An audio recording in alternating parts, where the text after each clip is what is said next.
Assalamu alaikum students. My name is Mohammad Waqar Ahmed Khan. Today we will continue our lecture where we left yesterday. So in last lecture I left my discussion on complex numbers. What is the complex number, and last we discussed condition for the equality of two complex numbers. तो आज हम बात करेंगे complex number के और कुछ properties के बारे में, उसकी क्या डिटेल्स हैं। तो सबसे पहले हम देखते हैं कि कम्प्लेक्स नंबर का कॉन्जुगेट क्या होता है। So conjugate of complex number.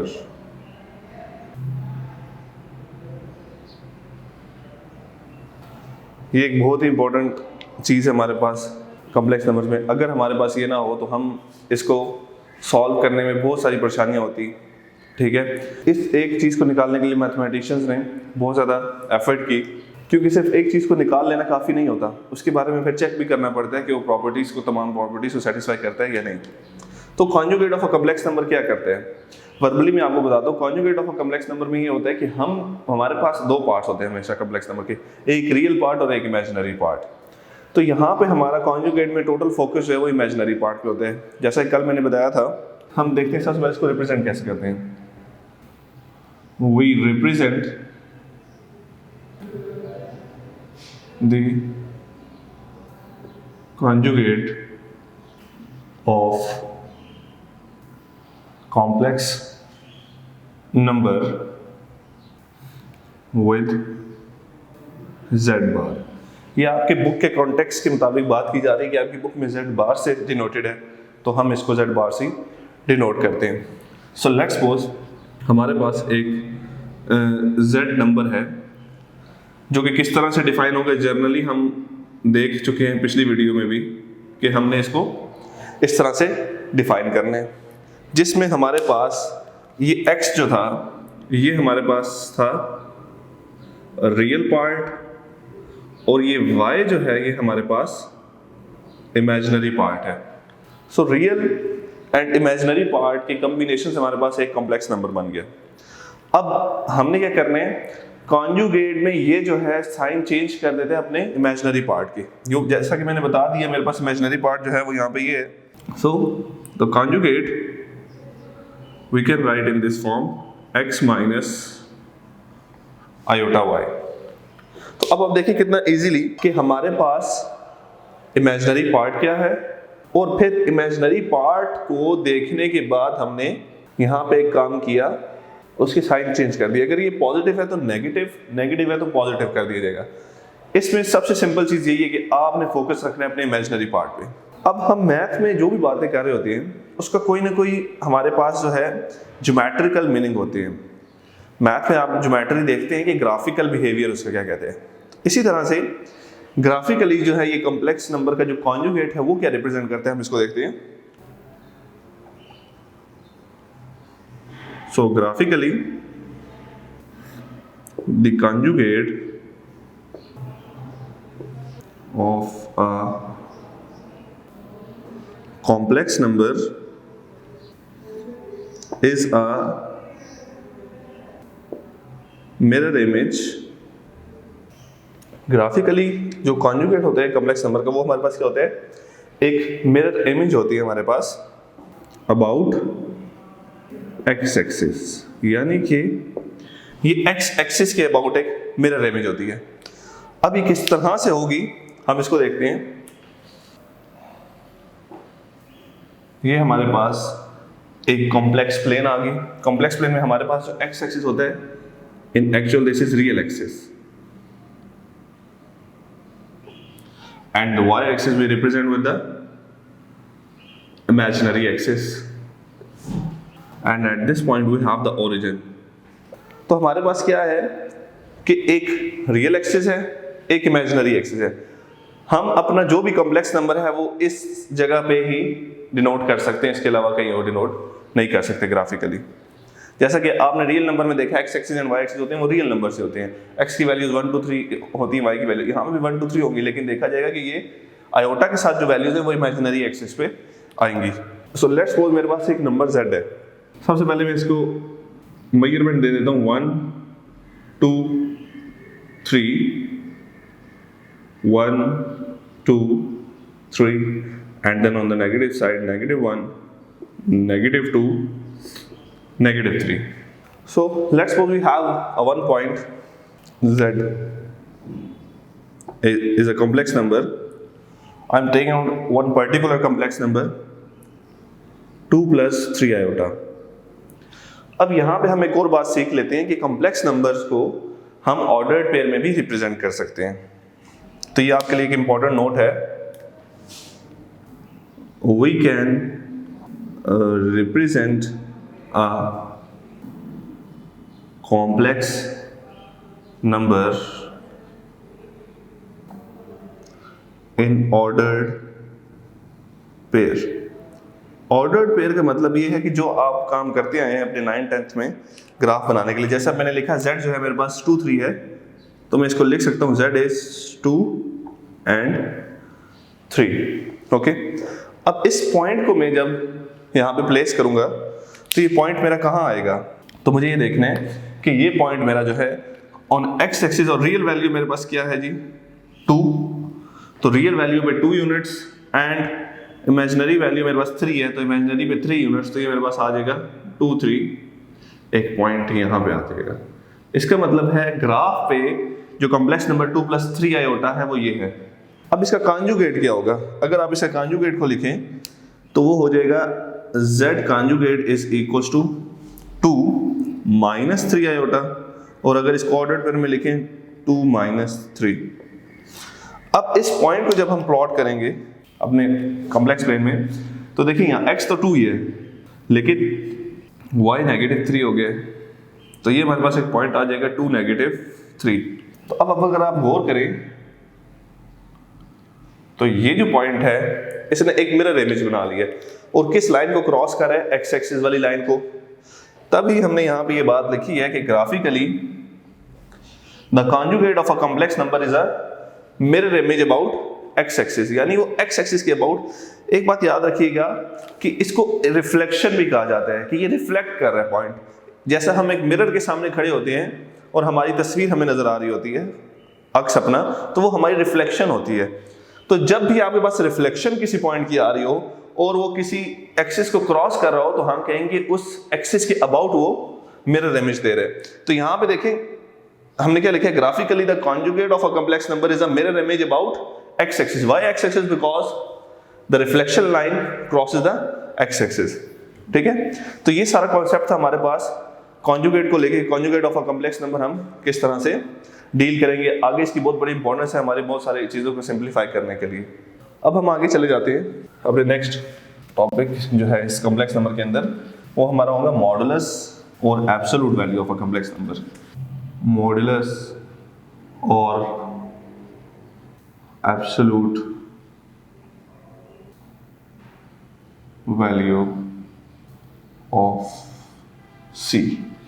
इस c को यहाँ पे इस तरह से लिखने का मकसद ये है कि आपको याद रहे कि हम कॉम्प्लेक्स नंबर्स को इस तरह से भी रिप्रेजेंट कर सकते हैं. ये पूरा एक कॉम्प्लेक्स सेट है, यानी मॉडुलस और एब्सोल्यूट वैल्यूज एक कॉम्प्लेक्स सेट पे किस तरह से की होंगी वो हम सीखेंगे. सबसे पहले हम देख लेते हैं how we can represent this. We can represent So we can represent a modulus of a complex number with z bars. एक नंबर z के मॉडुलस को हम किस तरह से रिप्रेजेंट करेंगे? z बार से. सबसे पहले हम देखते हैं कि ये होता क्या है. जैसा कि हमने सीखा कॉन्जुगेट में हमने साइन चेंज कर देना है, इसमें हमने क्या करना है हम देखते हैं. As we knew, we can represent generally a complex number in this way. So let's suppose we can represent a complex number x plus iota y. So again we have two parts of one complex number, real part and imaginary part. हमारे पास दो parts आ गए. अब हम क्या करेंगे इसका? हमारे पास modulus कैसे निकलते हैं उसको देखते हैं. Then modulus is equals to what? x square plus y square under the root. हमारे पास मॉडुलस जो होगा किसी भी कॉम्प्लेक्स नंबर का वो इस तरह से निकालेंगे, यानी कि उसकी रियल वैल्यू का स्क्वायर प्लस इमेजिनरी वैल्यू का स्क्वायर. तो इसको अक्सर बुक्स में इस तरह से भी डिनोट किया गया है, क्योंकि x उसका रियल पार्ट है, तो रियल पार्ट ऑफ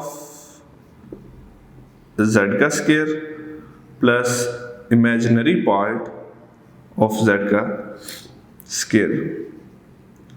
क्योंकि हमें पता है रियल पार्ट x है, इमेजिनरी पार्ट y है, तो इनके स्क्वायर्स आ गए। अब ये हमारे पास अगेन हम देख लेते हैं ग्राफिकली क्या रिप्रेजेंट करता है, ज्योमेट्रिकली किस बारे में बात करेगा। तो इसकी ज्योमेट्री हमें क्या कहती है, ज्योमेट्रिकली द एब्सोल्यूट और modulus of a complex number is the distance of a point from origin। यानी कि अगर हम ज्योमेट्री पे बात करें तो ज्योमेट्रिकली हमारे पास ये एक डिस्टेंस हो जाएगा एक कॉम्प्लेक्स पॉइंट का, कहाँ से, ओरिजिन से। अच्छा, अब हमें ये देख रहे हैं कि आखिर डिस्टेंस निकालने के लिए यही फार्मूला क्यों जनरेट हुआ, ये मॉडुलस का फार्मूला यही क्यों है। तो इस चीज़ को मैथमेटिशियंस ने किस तरह से डील किया हम देखते हैं। अगर आप गौर करें इस चीज़ को तो हम अगेन एक कॉम्प्लेक्स प्लेन बना लेते हैं। लेट्स सपोज इस बार हम अपनी अंडरस्टैंडिंग के लिए थोड़ी सी छोटी प्लेन लेते हैं ताकि हम बात को समझ सकें। सो रियल एक्सिस, ये हमारे पास रियल एक्सिस आ गया और ये हमारे पास इमेजिनरी एक्सिस आ गया, ठीक है। लेट्स सपोज मेरे पास एक पॉइंट है, कॉम्प्लेक्स पॉइंट, ठीक है। तो उस कॉम्प्लेक्स पॉइंट को अभी मैं यहाँ पे रिप्रेजेंट करने लगा हूँ। तो उसको रिप्रेजेंट कैसे करूँगा, मैं कोई भी एक पॉइंट ले लेता हूँ। हम जनरली रहने देते हैं, मेरे पास जो पॉइंट है वो ये पॉइंट है, let z equals to x plus iota y. यहाँ से यहाँ कैसे है इस चीज़ को प्रूफ करते हैं, तो इस पॉइंट को मैं रिप्रेजेंट करूँगा यहाँ पे। तो ये मेरे पास एक पॉइंट आ गया x and y, let's suppose इसका नाम हमने दे दिया p। अब ये जो पॉइंट है आप लोग जब भी ड्रॉ करते हैं, ये x वैल्यू कैसे आप आगे आते हैं ओरिजिन से, ये इसका ओरिजिन है। तो आप x वैल्यू कैसे आगे आते हैं, आप देखते हैं कि x एक्सिस पे अगर x की वैल्यू 3 होती है तो आप 3 पे आके रुक जाते हैं। तो क्या होगा, यहां से लेके यहां तक जो इसका डिस्टेंस होगा वो हो जाएगा x। अगर 3 होता तो आप 3 यूनिट्स चले जाते, 4 होता 4 यूनिट्स चले जाते। इसी तरह इस पॉइंट का ये वैल्यू है y, तो यहां से लेके यहां तक का जो डिस्टेंस होगा वो इसका हो जाएगा y। अब हमने क्या फाइंड करें, ज्योमेट्री के लिए हमने लिखा कि ये डिस्टेंस बताता है कहां से, ओरिजिन से। सो ये हमारे पास एक पॉइंट है जो कि डिस्टेंस बताएगा ओरिजिन से, और हमने लिखा है कि हम इसको रिप्रेजेंट कैसे करते हैं, z बार से। हमने इसकी रिप्रेजेंटेशन दे दी z बार से। अगर आप गौर करें तो ये क्या बन रहा है, अगर हम इसको q पॉइंट नाम दे देते हैं, इस पॉइंट को q नाम दे देते हैं। सो OPQ is what, OPQ is a right triangle। OPQ हमारे पास एक राइट ट्राइंगल बन गया। अब आपने अपनी प्रीवियस क्लासेस में पढ़ा होगा 9th 10th में कि एक राइट एंगल को डील करने के क्या क्या तरीके हैं। हमने डिस्टेंस फाइंड करना है, तो डिस्टेंस को फाइंड करने के लिए, डील करने के लिए क्या तरीके होंगे। तो आप लोगों ने एक बड़ी अच्छी चीज पढ़ी थी, पाइथागोरस थ्योरम। तो पाइथागोरस बाय पाइथागोरस थ्योरम,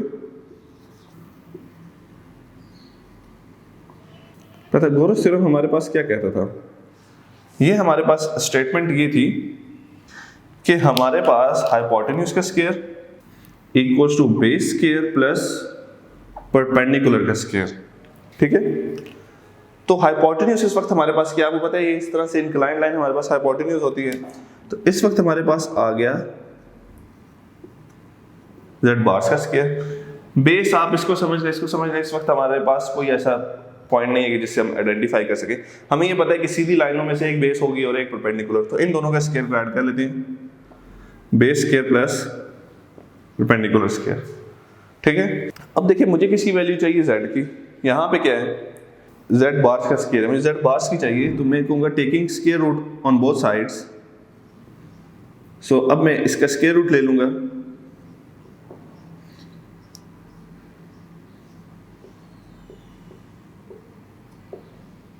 ठीक है। हम वैसे अमूमन पॉजिटिव नेगेटिव लगाते हैं, लेकिन यहाँ पे हम पॉजिटिव क्यों ले रहे हैं? क्योंकि ये एक डिस्टेंस को रिप्रेजेंट कर रहा है और हमारे पास डिस्टेंसेस जो हैं वो हमेशा पॉजिटिव रहते हैं। तो अब अगर आप देखें क्या हुआ कि हमारे पास ये फॉर्मूला निकल आया, किस तरह से ज्योमेट्रिकली हमने देखा कि वाकई में एक एब्सोल्यूट वैल्यू जो है, यानी इस फार्मूले से हमें क्या पता लगेगा, हमेशा ओरिजिन का डिस्टेंस। ये पॉइंट कहीं पे भी हो सकता है, इसीलिए मैंने जर्नल लिया है, 2 3 करके नहीं लिया। ये पॉइंट कहीं पे भी हो सकता है, एक्स वाई यहाँ पे हो सकता है, यहाँ पे हो सकता है, यहाँ पे हो सकता है। इसके 4 कोऑर्डिनेट्स है, कहीं पे भी ये लाई कर सकते हैं। और ये पॉइंट जहाँ पे भी लाई करेगा, हमेशा किसी भी पॉइंट का आप एब्सोल्यूट लेंगे तो उसकी ओरिजिन से लेंथ पता चल जाया करेगी, डिस्टेंस। हमेशा कॉम्प्लेक्स नंबर में अगर आपने किसी पॉइंट का डिस्टेंस मालूम करना है कि इस कॉम्प्लेक्स नंबर का डिस्टेंस कितना है फ्रॉम द ओरिजिन, तो आप उसका एब्सोल्यूट वैल्यू ले लेंगे। ठीक है, अगर आपको कहा जाए कि मिरर इमेज फाइंड करें अबाउट द एक्स एक्सिस, तो क्या होगा, आपने कॉन्जुगेट ले लेना है। ठीक है, तो आज के इस लेक्चर में हम यहाँ पे स्टॉप करते हैं। इंशाल्लाह नेक्स्ट लेक्चर में से आगे कंटिन्यू करेंगे। Thank you very much.